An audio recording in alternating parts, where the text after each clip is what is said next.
in our diet, because this is something really common that a lot of people ask, and like, I've got sugar cravings. Do I need to cut sugar out of my diet? And there's really sort of two trains of thought to that. We kind of go, well, why are we getting cravings?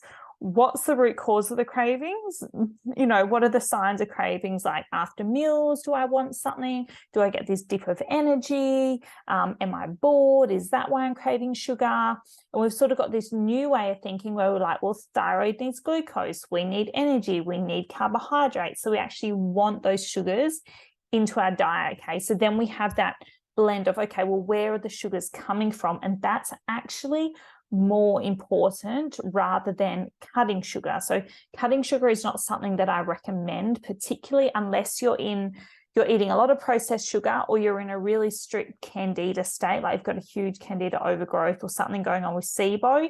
Then we eliminate it sort of short term, but we try and keep fruit and things like in their diet so that we're still getting that access to energy. Because if you cut all those carbs, which you do for that 1 week of SIBO, but then you add everything in kind of thing, you can get a lot of negative symptoms from that. So we want to think about snacks that contain a form of sugar like fruit or a bit of honey or things, rather than your processed sugars, which are what are actually causing the underlying issues. And when we mean that, we're thinking about, okay, well, if we're having blood sugar imbalances because we're snacking on sugary foods all day, then yeah, you're going to get that up and down. You're going to get that spike in androgens. You're going to get that dip in blood sugar levels, and you're going to feel really crap. Okay. So we really, really want to have protein to every meal, have your carbohydrates, which are your form of sugar, and have your fats in there as well. So we're not overloading the liver, and we're not constantly having this insulin response and putting you up for things like PCOS. Whereas if we're in a stress state, it stuffs around with our blood sugar levels, or things like your diabetes, okay, where you're constantly up and down, up and down. It does impact gut health if it's displacing healthy food. If you're eating a bag of lollies rather than a few bits of fruit or some honey and yogurt, that is then an issue, okay, for your gut microbiome, for your hormones, for your skin, for everything across the board. It's got no fiber, no nutrients, no minerals, okay? So you start to starve those good gut bugs and you feed yeast and parasites instead. Whereas if you're having a fruit salad or honey or homemade baked goods, then it's a different kind of thing, okay? Because you're still getting those fiber and those nutrients and those things into your diet that you really need in there. Now, where is it found? So sugar, obviously, always check your nutrient labels, okay? So your grams and your ingredient list, okay? Because we're kind of looking for, in things with added sugar, if it's 5 grams per 100 grams, it's low.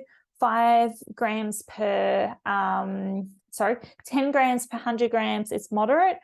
20 grams per 100 grams, so 20% sugar, is definitely up at that higher end, okay?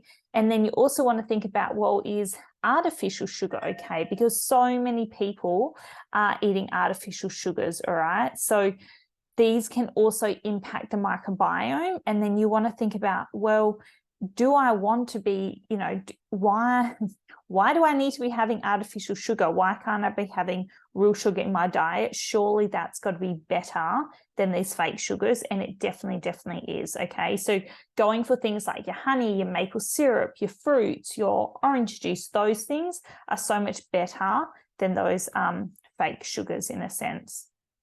So if you think about some typical high sugar foods, you think of maybe Nutella or something, and you think about your healthy foods, we don't realize that sometimes there is so much sugar in our healthy foods as well, okay? And that's where a lot of these issues are. So if you're thinking about, your ingredient lists here and you're going, okay, well, wait a second, how much other ingredients are in here? Is this a real food? So a little bit of sugar is fine, but look at the sunflower oil, and then it's got palm sugar, and then it's got modified tapioca starch, and it's got color and acidity regulator in it as well. So some of these ingredients, like this one here, is 40 grams of sugar, okay? So that is quite a bit if you're having it across the day, but also if you're having these oils and other ingredients into it, it's just really detrimental on your health.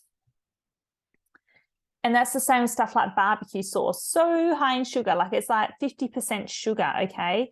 But on top of that, all the ingredients in it, the food acids and the colors and things, is really, really important to go back and go, okay, well, again, what is in that ingredient list? So yeah, look at the grams, but also look at the types of sugar, look at the added oils, and look at the thickness, look at the things that can be aggravating your gut, okay? Another one is your muesli. So often our mueslis are really high in sugar, okay? So it's so much better to make your own. Go to a whole food store, grab a few of the things you like, mix them together.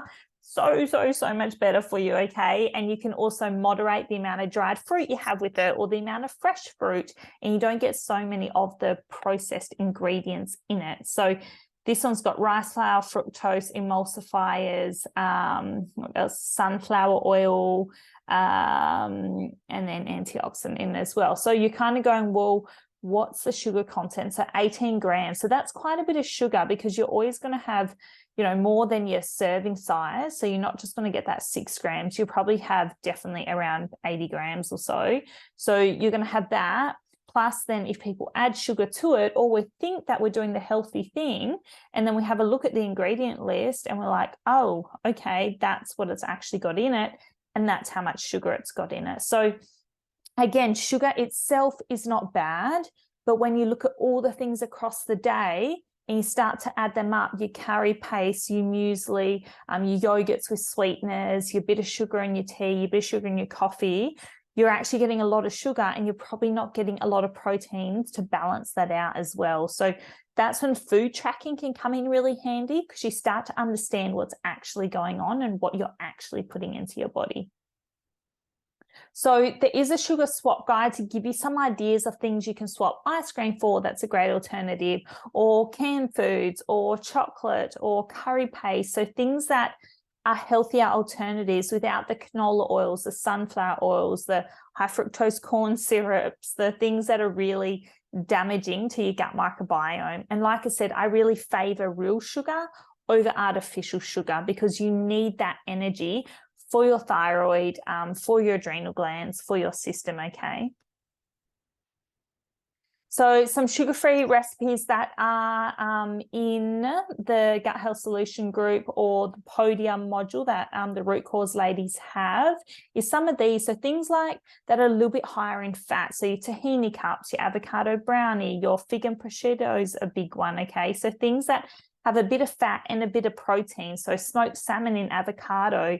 So trying to go for those things as opposed to sweet, sugary things that are just going to give you that constant high and low is going to be a lot more balancing. If you're hitting your 120 grams of protein a day, you can handle a bit more sugar in your diet, because you're obviously spreading that out over the day. But if you're not getting anywhere near your protein intake and you're eating a lot more carbohydrates, then you really need to think about balancing out those meals, balancing those blood sugars, and the best way to do that is to track food.